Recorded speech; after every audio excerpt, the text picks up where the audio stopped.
The kitchen is my domain. That was our deal. The deal is now changed. Either you stay or you go. It's up to you. So you're threatening to fire me now? If you don't cook my menu, subject closed.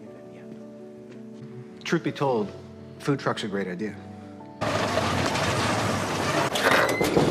Chef Carl Casper, a passionate and highly skilled cook, is already hard at work early in the morning in his restaurant kitchen. He moves with effortless precision, his blade gliding through fresh produce with a masterful technique.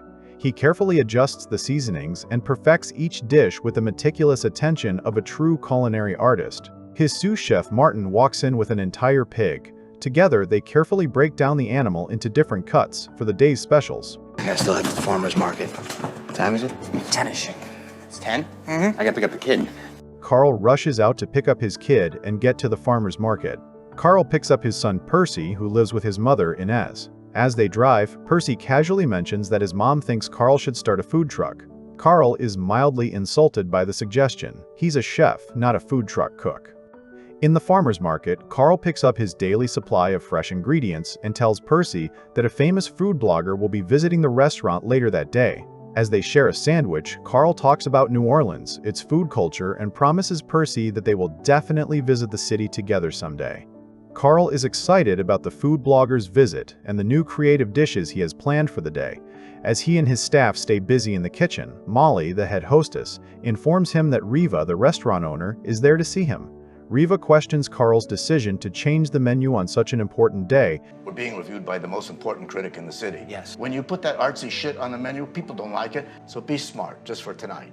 Feeling creatively stifled, Carl gives in and tells his team to prepare the standard menu instead. Later, Carl watches a street musician perform with his son nearby. As Al Green's "I'm Tired of Being Alone" plays, the song hits Carl deeply, making him reflect on what his life has become and realizes that even his one true passion, cooking, is being slowly stifled. Carl and his team gather at the bar, celebrating what they believe was a successful service. The review from the critic is published and begins with praise, reminiscing about Carl's younger days and his culinary genius. But it quickly turns sour, criticizing the previous day's service as mundane, repetitive, and boring, and claiming that Carl has gone from being an edgy, innovative chef to a needy aunt desperate for attention.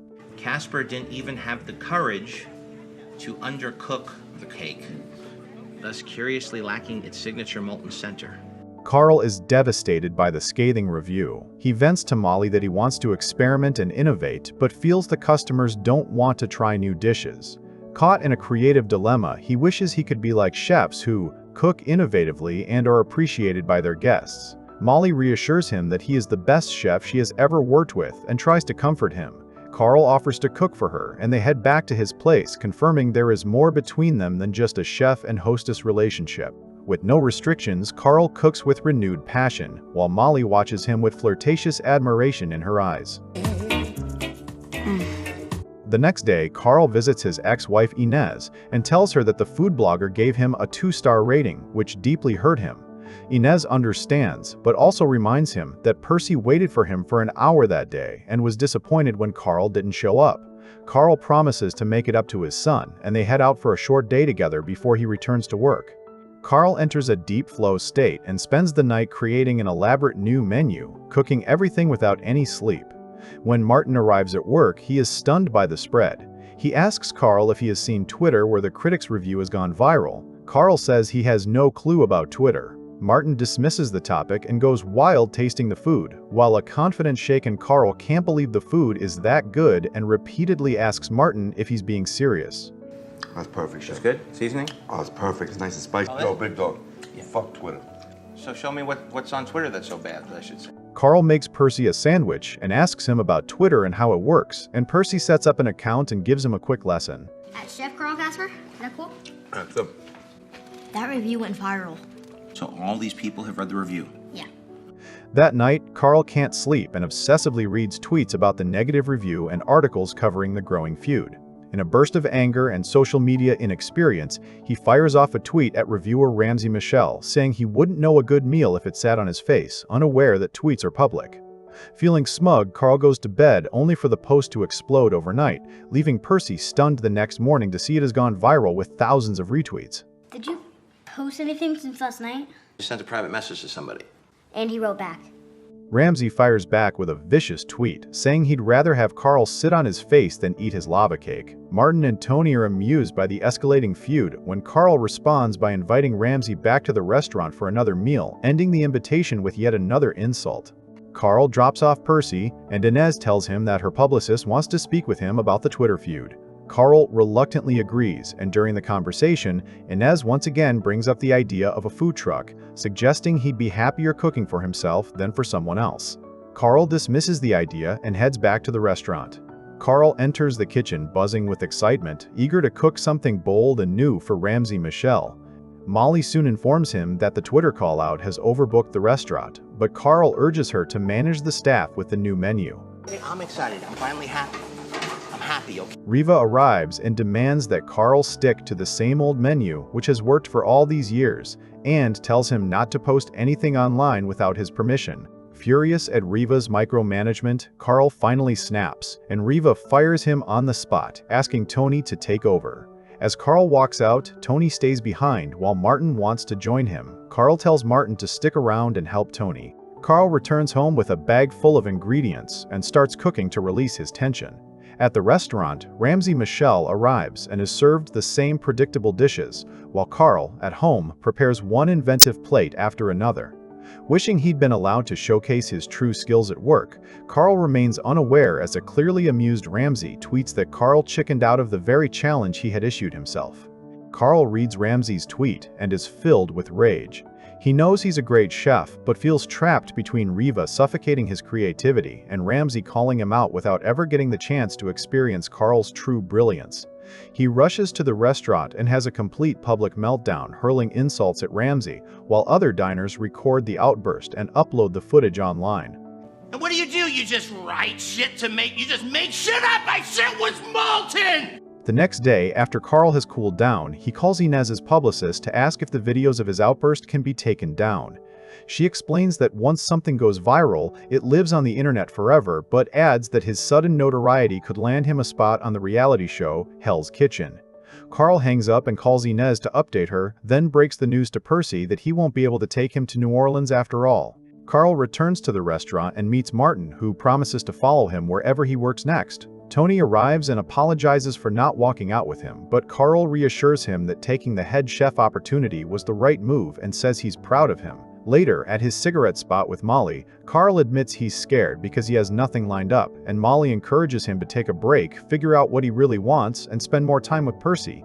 Carl visits Inez's house hoping to talk to Percy, but Inez tells him Percy is deeply upset about the canceled New Orleans trip. She mentions she's heading to Miami for work and invites Carl along. She adds that Miami might clear his head since many important moments in his life happened there, including Percy's birth and Carl's first job as a chef. So you need me to come with you to watch Percy? So I'm the nanny? Yes, he's nanny. In Miami.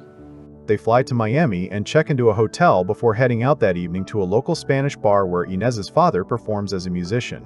Swept up by the infectious music, Carl and Inez start dancing, while Percy watches them with hope, imagining the possibility of them being a family again. Later that night, at a restaurant, Carl appreciates the incredible Cuban sandwiches. Inez tells Carl that he actually makes better sandwiches and encourages him to do it himself, leading Carl to finally accept the food truck idea and says he'll meet Marvin, her ex-husband, to discuss it. Carl visits Marvin at his office, where Marvin immediately proves to be an odd character, oversharing that his secretary is pregnant and claiming that he's the father despite having had a vasectomy years ago, information Carl neither asked for nor wanted. The office is still filled with photos of Marvin and Inez, adding to the awkwardness. After an uncomfortable exchange, Marvin finally mentions that he has an old food truck sitting unused. Truth be told, food truck's a great idea. White on white, 88 Chevy Grumman food truck. It's a blank canvas for your dreams. I'm gonna have him pull it around. The food truck is delivered to Carl, and at first glance it's a run-down, rusted vehicle with badly worn kitchen equipment inside. As Carl inspects it, Martin calls to excitedly share that he's been promoted to sous chef, proudly announcing it like a younger brother, and Carl warmly congratulates him. Carl also tells Martin about his plan to run a food truck, and Martin is genuinely happy for him. Inez arrives with Percy to check out the truck, and as Percy explores the interior, Carl awkwardly asks Inez if she slept with Marvin, repeating something Marvin mentioned earlier. I was with her, then you were with her, and then maybe I f***ed her after. I don't even know what happened with us. She denies it and leaves, clearly annoyed. Carl and Percy begin cleaning the truck together, but Carl slips into head chef mode, forgets Percy is only 10, and scolds him for not doing a good job. You wanted to work in a kitchen. This is what working in a kitchen is, okay? We don't throw shit I out. wanted to come and cook, not clean it. Pick it out of the garbage!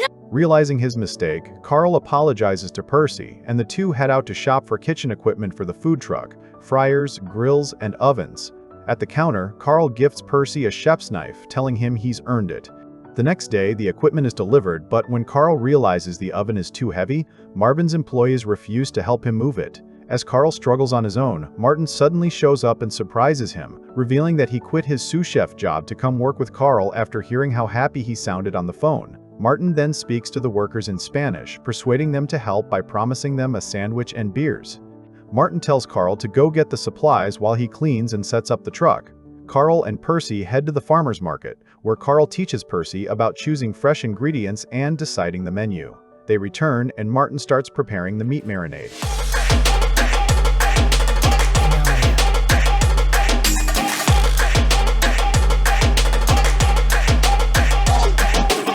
When the meat comes out of the oven, they're amazed by how delicious it is. Before they can finish it themselves, Carl reminds them they need to make sandwiches, and they begin cooking. Percy is now part of the kitchen, and Carl teaches him the fundamentals of cooking. They call over Marvin's employees who helped them earlier and offer them sandwiches and beers. When Percy tries to pass off a burnt sandwich since they aren't charging for it, Carl corrects him, explaining that food is his passion and there's no compromise on quality. Now, should we have served that sandwich?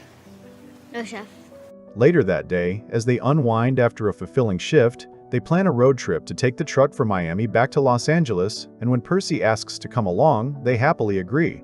Martin also tells Carl that he'll get the truck painted, mentioning that his cousin has the right connections to make it happen. The next morning, Martin pulls up with a fully refurbished and detailed truck, freshly painted and polished with the name El Jefe Cubanos proudly displayed on the truck. They drive down to Long Beach, where Percy tweets that Chef Carl Casper is officially back in business. Martin works his magic, drawing in a crowd while Carl writes the menu on the side of the truck. Orders start pouring in, and the three of them cook and serve together, giving Percy his first real taste of working in a live kitchen. The food is a hit, with customers praising it and tweeting enthusiastically. A police officer shows up to check their permit, recognizes Carl from the meltdown video, snaps a few photos, and leaves. And nobody got hurt real bad. The three set off from Miami toward New Orleans, with Percy creating a Facebook page and a Vine account for the food truck and posting updates along the way. He explains that Vine videos are only 6 seconds long, and they joke about kids' shrinking attention spans. Carl and Martin put cornstarch on their junk to deal with the humidity, which amuses Percy. When they reach New Orleans, Carl takes Percy out for a walk, and they stop at Café du Monde to order its famous beignets. For the first time in a long while, Carl enjoys the moment with his son and doesn't worry about work. When Carl and Percy return, Martin is visibly frustrated that Carl didn't pick up his phone, explaining that a huge crowd has gathered to taste their food. Carl is stunned to see so many people. Percy reveals that he posted their location on Twitter, which is how the crowd found them. Carl and Martin are visibly impressed. They start cooking and serving the customers. They head toward Texas, with Percy tweeting that they're coming to town. They have a great time singing along and enjoy the drive. In Austin, they visit a local restaurant where a cook proudly presents 4 pieces of succulent Texas barbecue for Carl to taste, inspiring them to finalize the menu. Let's get some sliders. Oh, we should do sliders, man. We get some King's Hawaiian bread, pickle, barbecue. Thanks to Percy's tweet, a huge crowd gathers, and with the truck parked beside an open garden where a band is playing, people have a great time and share their excitement about Carl's food online. As they serve customers, Inez calls Percy to check in, and he passes the phone to Carl, who reassures her that everything is going great. Later that evening, Carl and Percy sit on top of the truck listening to the band, and Carl admits he's having an amazing time with Percy, but believes it will all end once they return home and real life takes over again. They drive back to California, and Carl drops Percy off at Inez's house, where Percy hugs him tightly and says he'll miss him a lot. Back home, Carl watches Percy's 1 second a day video and is deeply moved by it, prompting him to call Percy back and tell him he can work on the food truck with him, only if Inez agrees. He hears Percy's excitement on the other end as he eagerly asks his mom for permission. A few weeks later, Carl's food truck is thriving, with even Inez helping out as they serve a steady stream of customers. During a busy service, Ramsey Michel shows up and tells Carl that he has always loved his cooking, but what he was making at Riva's restaurant never lived up to his true potential. He praises Carl's current food as phenomenal and proposes they partner to open a restaurant together. Hey, Hefe, that was a lot of talking and you not punching him. That's what the assholes say, huh? I think that asshole might be our new partner. 6 months later, Carl and Ramsey have opened a restaurant called El Jefe, where a private celebration is underway. Carl and Inez are remarried, and the family is happily reunited. If you enjoyed this recap, please like the video, share it with someone, and subscribe to the channel for more stories like this.